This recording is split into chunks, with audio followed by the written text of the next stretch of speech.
Welcome. I'm Halcyon, and this is the Belief Buffet, a part of Hug Nation. And today I want to talk about my vasectomy story. Today is the 11-year anniversary of me getting snipped.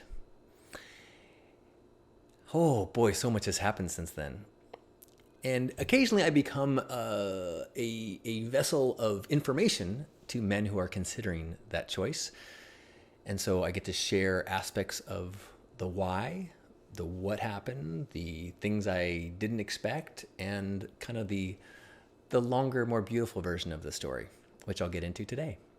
Go back 12, 13, 14 years ago in my life. I realized that I never wanted to have to make that choice of terminating a pregnancy. I am absolutely pro-choice.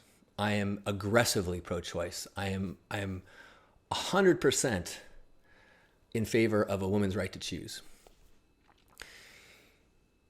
But I never wanted to be responsible for that choice having to be made.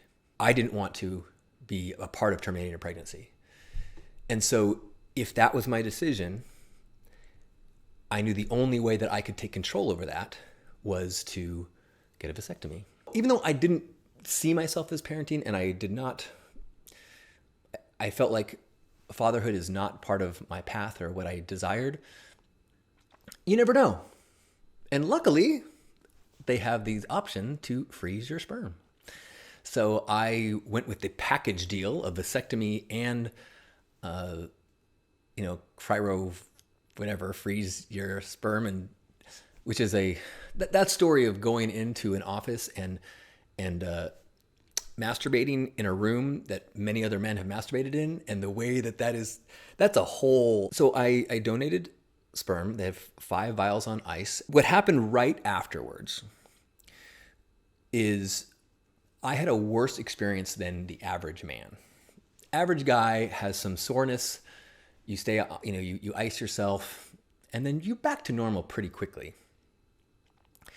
Unfortunately, I had some pain near the incision area for about 6 weeks, specifically when I would masturbate. And this is a scary thought when you think everything's gonna go back to normal, and then you have pain during something that is kind of important. It was scary because then I start reading all the fine print of all the, what the possible side effects, and you start to look, oh, like a certain percentage of men have chronic pain forever. Like, oh my gosh, why did I not notice that? Or I guess even I probably read it and I just think that won't be me. So now I know I could be in this pain forever.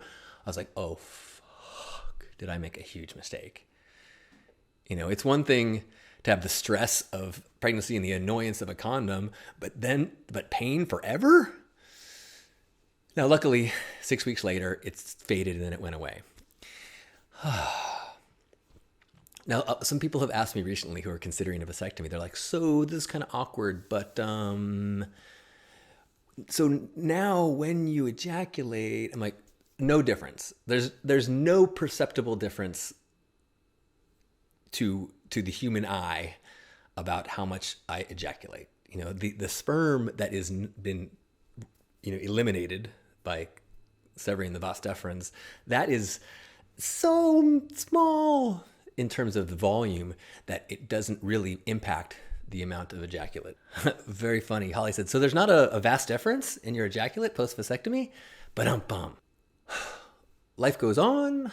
I am enjoying the life of a man without thinking about having children, never really regretting that decision. Watching my brother and his kids and his family and just having so much joy for them, and also appreciation that I do not have those responsibilities or have to deal with the wrestling kids and the yelling and all that. I'm like, oh, it's so beautiful. I'm so glad it's not for me. And then about 4 or 5 years ago, I started to have this feeling of maybe like the male version of a biological clock, where I started to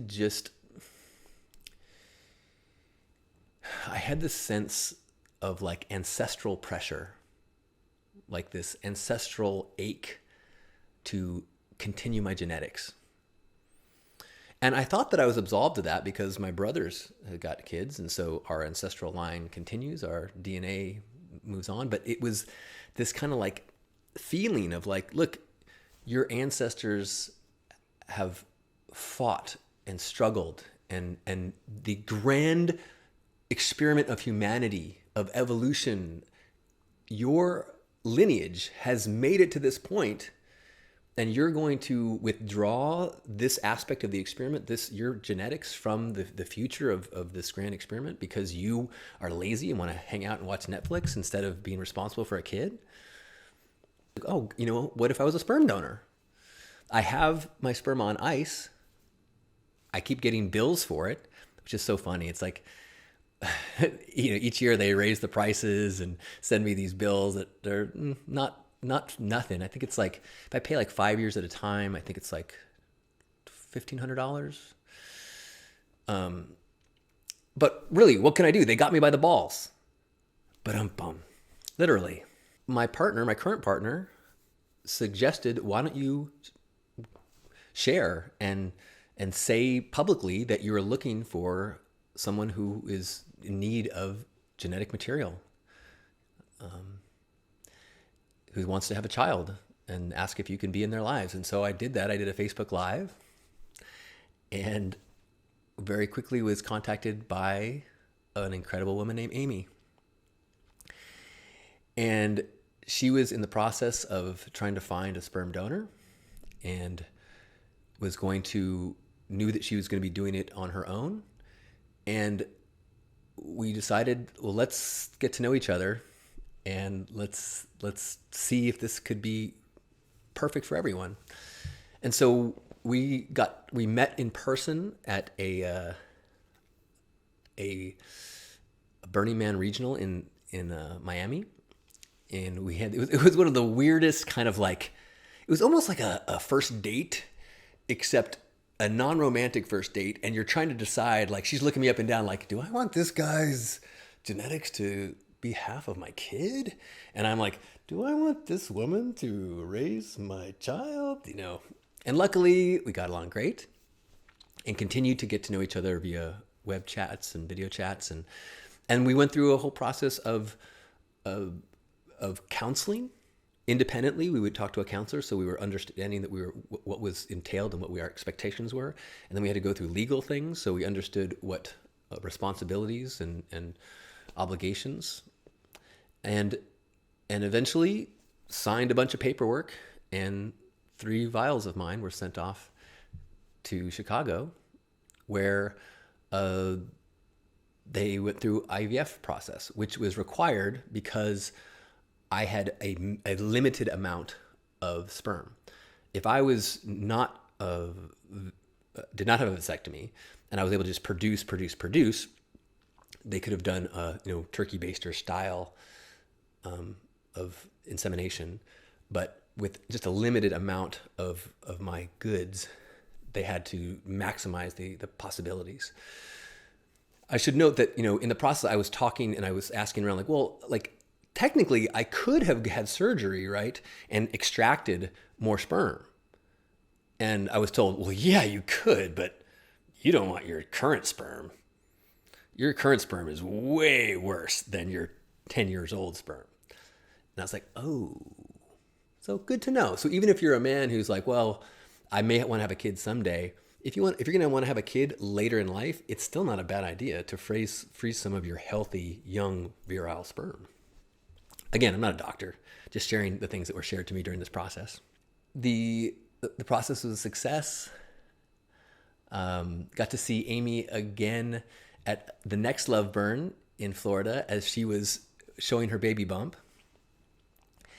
And then Amy had a baby Asher, and I was able to visit not too long after his birth and hold this little child. And our arrangement has been, I think, incredible for everyone. I should say that, Asher has become more important to me than I expected. That connection has changed me. So the story continues, and it is fantastic. I am still, as far as I know, shooting blanks, which is a wonderful way to relax into the world. I still have 2 vials frozen, so I could still connect with someone who is looking for genetic material. So if you have any questions about this, I know that it's something that a number of my friends have been considering or thinking about. A number of them have had it. For me, it was the only way to take full control and responsibility for my choices and my impact. And, you know, now 11 years later, I feel like it's really worked out. I have no regrets over those decisions. I have no regrets over, nothing happened that I wish didn't happen. You know, everything has been intentional and love-based. And there's this beautiful child that is in the world within all of the needs and desires and limitations of my availability. So, hooray! Yay, science. Thank you, Amy. I love you, Asher. And thank you for letting me share my story. I love you. Thank you for watching. You know, you can always join me for a gratitude circle every day at noon and 6 p.m. West Coast time. Please, if you aren't subscribed, oh, never mind. You got to be subscribed. I'm sure you're subscribed. You've hit the bell. Thank you. I appreciate it. And thank you for being you in the world. Sharing a little light makes a big difference. Make those ripples. I love you.